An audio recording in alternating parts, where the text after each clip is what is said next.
کسی بزرگ نے فرمایا کہ یہ انسان کی نحوست، منحوس ہونے کی علامت ہے۔ خوش بخت ہونا، گڈ لک ہونا ہر کوئی چاہتا نا، اور وہ بزرگ فرماتے ہیں انسان کے بیڈ لک کی علامت یہ ہے کہ پہلے تو وہ گناہ کو کم سمجھے، کم سمجھ کے کرے،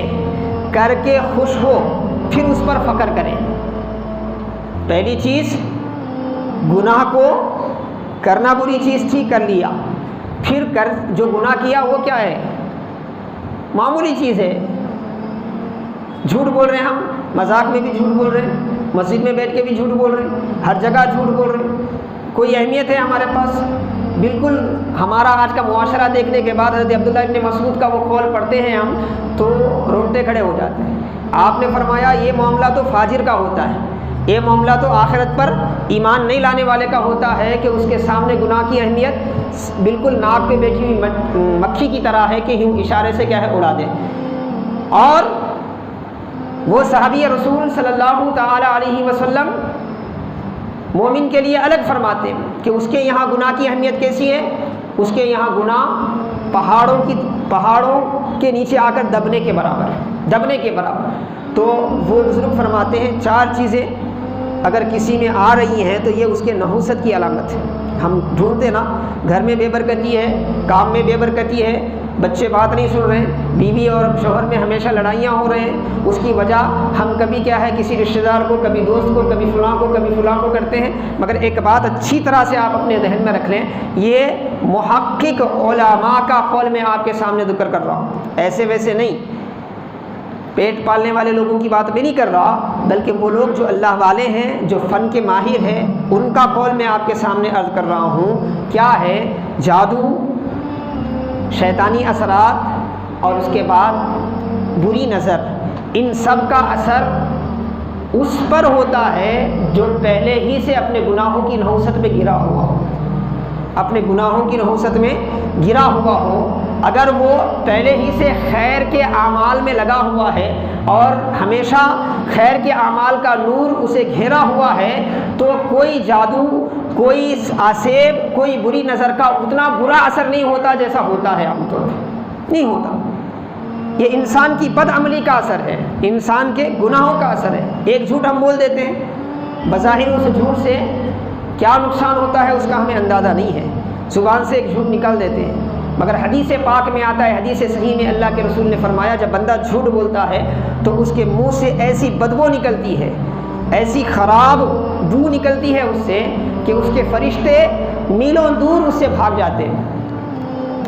میلوں دور فرشتے اس کے جو اس کی حفاظت پر مامور ہے بھاگ جاتے ہیں، یہاں تک کہ اس کا اثر ختم نہیں ہوتا، اثر ختم نہیں ہوتا۔ ایک ام المومنین کی بات ہے کہ کسی کے بارے میں آپ نے کنائے اشارے میں آپ نے ان کے پیٹھ پیچھے یعنی ان کی غیر موجودگی میں ان کی برائی بیان کی، اور کسی کی برائی ایسی جو اس کے اندر ہے، کسی کی برائی جو واقعی اس کے اندر ہے اور اس کی غیر موجودگی میں نفرت کی وجہ سے اور اس کو ذلیل کرنے کی نیت سے جب کسی کے سامنے بولی جاتی ہے تو اسی کو غیبت کہتے ہیں، غیبت اسی کو کہتے ہیں، اور غیبت بہت بڑا گناہ ہے۔ تو انہوں نے اشاروں میں کوئی سخت کلمہ کہا تو اللہ کے رسول نے انہیں فرمایا کہ یہ کلمہ اگر سمندروں میں ملا دیا جائے تو سمندر کا پانی بیکار ہو جائے گا۔ آپ جو بات بولے نا، حالانکہ زبان سے انہوں نے نہیں بولے، صرف اشارے سے کسی کے خط کو انہوں نے کیا ہے کم بتایا، تو آپ نے کیا فرمایا، آپ کی یہ جو حرکت ہے اس کو اگر محسوس انداز میں سمندر کے پانی میں ملا دی جاتی اس کی برائی کو، اس کی نحوست کو، تو سارا پانی بیکار ہو جاتا، سارا پانی بیکار ہو جاتا۔ تو ایک کلمہ جو غیبت کا ہماری زبان سے نکلتا ہے پورے سمندر کے پانی کو خراب کر دے تو پھر عام ہماری معمولی زندگی اس سے خراب نہیں ہوگی، ہمارے تعلقات اس سے خراب نہیں ہوں گے۔ آج ہمارے معاشرے میں ہمارے تعلقات کیوں خراب ہیں؟ اسی غیبت کی بنا پر، اسی چغلی کی بنا پر، اسی تہمتوں کی بنا پر، جھوٹی باتوں کی بنا پر۔ آج ہم کچے کان کے ہیں اور کسی بات کی تحقیق کرنے کا سلیقہ ہمارے اندر نہیں ہے، کس سے بھی کوئی بات ہم سن لیتے ہیں تو اس کو حقیقت سمجھ کے کیا ہے، جس کی طرف سے سنائی گئی ہے اس کے لیے ہم ایک نظریہ بنا دیتے ہیں اور اس کے بارے میں پھر ہم برا سوچتے ہیں، پھر وہ ہمارے لیے برا، بس چلتے رہتا ہے، بس چلتے رہتا ہے، پوری زندگی انہی گناہوں کی آلودگیوں میں پڑے رہتے ہیں، انہی گناہوں کی تلوث میں پڑے رہتے ہیں۔ لیکن رسول اللہ صلی اللہ علیہ وسلم نے اپنے صحابہ کی تربیت کیسے فرمائی آپ دیکھیں، آقا علیہ السلام نے کیسے فرمایا، حضرت بلال بن سعد نے کیا فرمایا، گناہ کے چھوٹے پن کو مت دیکھو مگر جس کا تم گناہ کر رہے ہو اس کی شان و عظمت کو دیکھو، اس کی شان و عظمت کو دیکھ کر سمجھو کہ تمہیں اس کی بارگاہ میں چھوٹا بھی گناہ کرنا چاہیے،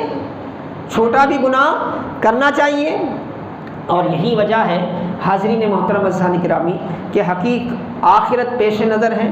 اللہ تبارک تعالیٰ کی بارگاہ میں احتساب کی فکر پیش نظر ہے، تو خود بخود بندے میں کیا ہے، خیر زیادہ ہوتا ہے، وہ گناہ پر پشیمان ہوتا ہے، برائی اس کے قریب نہیں آتی، خدا نہ خواستہ کبھی نفس کے بہکاوے میں آ کر، ماحول کے دباؤ میں آ کر کوئی غلطی ہو بھی جاتی ہے تو اسے احساس فی الفور ہوتا ہے، وہ توبہ کر کے گناہوں سے ایسے پاک ہوتا ہے جیسے ابھی ماں کے پیٹ سے پیدا ہوا ہے۔